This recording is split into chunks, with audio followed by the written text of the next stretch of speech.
কাইলৈ আমাৰ ঋতুক চমী ডাঙৰীয়া আহিব আমাৰ চাপনা বল ফিল্ডত। তাতে এনাউন্স কৰি কৰি পিছে পিছে আহি আছিলে আমাৰ সমৰ্থকবিলাকে। মই মানে বাইক লৈ আগলৈ গৈছিলোঁ। বাইক লৈ আগত গৈছিলোঁ। আগত যাওঁতে কি হ'ল আপোনাৰ, ধৰি লওক চাপলা চেণ্টাৰৰ পৰা আপোনাৰ 200 মিটাৰ 200-300 মিটাৰ হ'ব। 200-300 মিটাৰ দূৰত জাতীয় পৰিষদৰ আপোনাৰ অফিচ বনাইছিলে।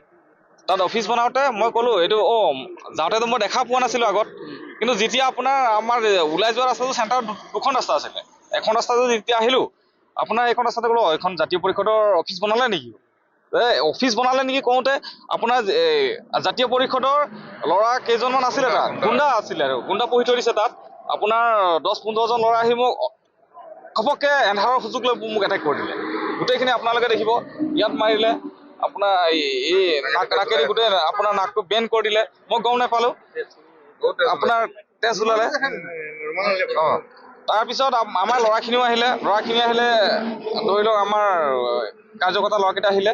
ল'ৰাকেইটা আহোঁতে মোক কাৰ্যখিনি এৰি কৰিলে। চিনাক্ত হৈছে, মই সেইকেইটা চিনাক্ত কৰিছোঁ। সেইকেইটা আৰক্ষী সহায় লৈছোঁ। মই এজাহাৰ এখন দিছোঁ। এই জাষ্ট আহি পেলাই আমি এজাহাৰখন দিছোঁহে এতিয়া। তেওঁলোক কোন দলৰ হয় যোনে আপোনাক আক্ৰমণ কৰিছিল? অসম জাতীয় পৰিষদৰ ল'ৰা হয়। সেই অফিচতে আছিল ল'ৰাকেইটা।